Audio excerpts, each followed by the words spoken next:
So there's been a lot of tech channels talking about how Nvidia will keep driving up prices every generation if they can and if you let them. That if you buy the 2080 Ti at $1,200, the next one's going to be $1,500 and so on. And I definitely think that's true, but I think there's an angle to this conversation no one's talking about, and that's Nvidia's endgame. So let's talk about that. I really got thinking about this after making my recent Titan Ampere video, where I went back and looked at the highest end Titans they had ever made. And in truth, they had made a $3,000 Titan called the Titan Z that nobody bought because AMD was so competitive and crushed it with the 295 X2. And this was all the way back in the Kepler days. We're talking 5 years ago. Nvidia was trying to get their graphics cards up to the $3,000 price point. And they did the same with Titan Volta. And now the Titan RTX is 2500. And, in my video about a Titan Ampere, I came to the conclusion that, you know what, if they do make another 3072-bit card that has 24 gigabytes of RAM instead of 12 gigabytes like the Titan Volta, they'll probably sell that for at least $3,500 to $4,000, won't they? And that got me thinking. That's their end game. Nvidia's end game. They have a share price above $100 now. They have always, for most of their history, they've had a share price below 50. And so once you're up to 2,000, you need some explaining. It's because of this exuberance that Nvidia would be able to bring the success in their gaming desktop and laptop market to self-driving, machine learning, data center, and basically everything. Nvidia is going to be the king of AI and computing, going up against Intel. But the truth is they have failed at that. They have failed to get into self-driving. And machine learning, I think, is a dead man walking. They're doing okay at that now, but that's not going to last long.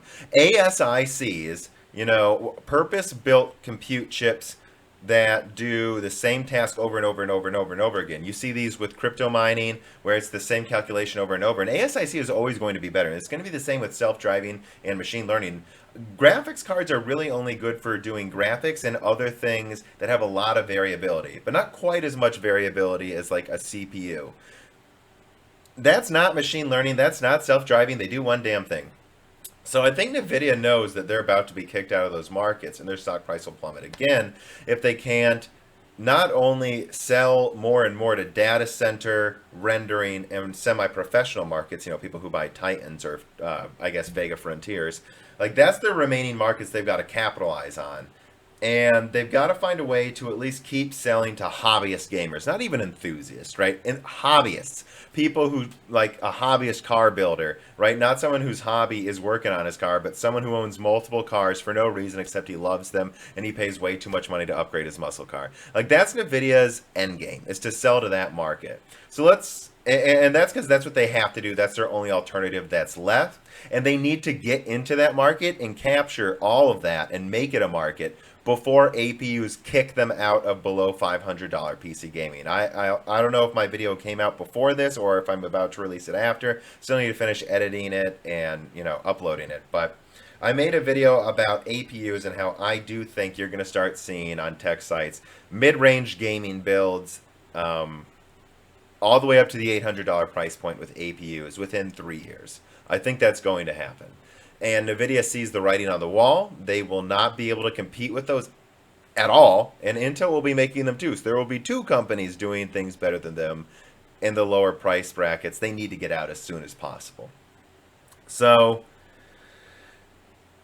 the way to do that is to have your rendering professional data center cards have half the RAM and be the top end card, and have special features that use the rendering and, not really non-gaming tech for at least gimmicks. Whether they're useful is up for debate, like, ray tracing and, well, DLSS is useless, I'll just say it.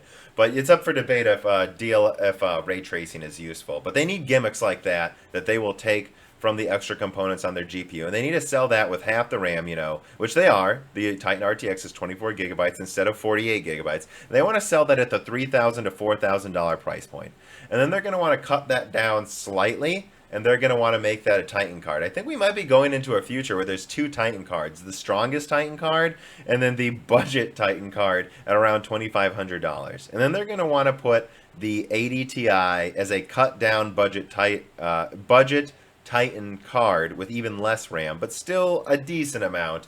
But notice, right, that their 80 Ti's have had 11 gigabytes for 2 generations. That's very specifically chosen. And so there are certain workloads you can't run on them that you could run on a 12 gigabyte card, and they're only going to give enough RAM to things they call Titans, because those are supposed to be sold to professionals as well. So they will sell their 80 Ti cards at the $1,800 to maybe $1,500 price point, and they want to get the 80s up to $900 to $1,200, and then the 70s probably to $600 to $700, and then I think they do want to sell their, let's say their RTX 5060, they will want to sell that at $500, and then everything below that they'll leave to APUs and 3-year-old cards they keep selling, which guys they're already doing. They're still selling 1070s, 1060s, and I'm sorry, the 1070s kind of an upper low end card now. It was a mid-range card, at best a lower high end card when it came out 3 years ago. What cards are sold for 3 years and still considered high end? Your 1070 is not high end, and it costs them almost nothing to make. It has the die size of, it's a cut down 300 and something millimeter squared card. I think 340 something millimeter squared card. Like, that die size is smaller than the 2060. That thing costs them nothing to make. And it uses GDR5. It costs them nothing. Absolutely nothing to make. And so they want to just do that. They're cards that have incredible yields that are 2 to 3 years old. They'll just sell below 400. And everything else, they want to sell you above 500. Because they really want to be selling these cards for about $3,000 to $5,000 to $10,000 to professional markets. And so I don't know if they will succeed. I really don't know. I'm not saying they will. I'm not saying they'll even get a chance to really take a crack at selling an 80 Ti card for $2,000 ever. But I do know they'll want to try.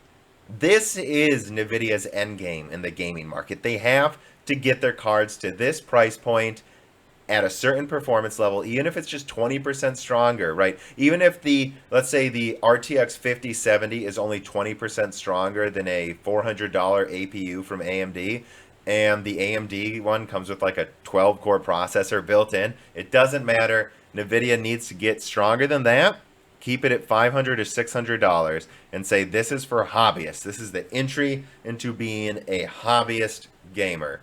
That's their end goal. And I'm not saying they're evil for doing it by any means. I'm just saying I think it's worth mentioning that this is what they're trying to get to. This is why you see them doing all these weird things, all these weird marketing pushes, all these weird price levels and segmentation. This is Jensen Huang's endgame. I don't know if his finishing gambit will work, but this is the move he's been practicing for the proverbial chess match. All right. Thanks, everyone. Like, subscribe, support me on Patreon if you can. Thank you.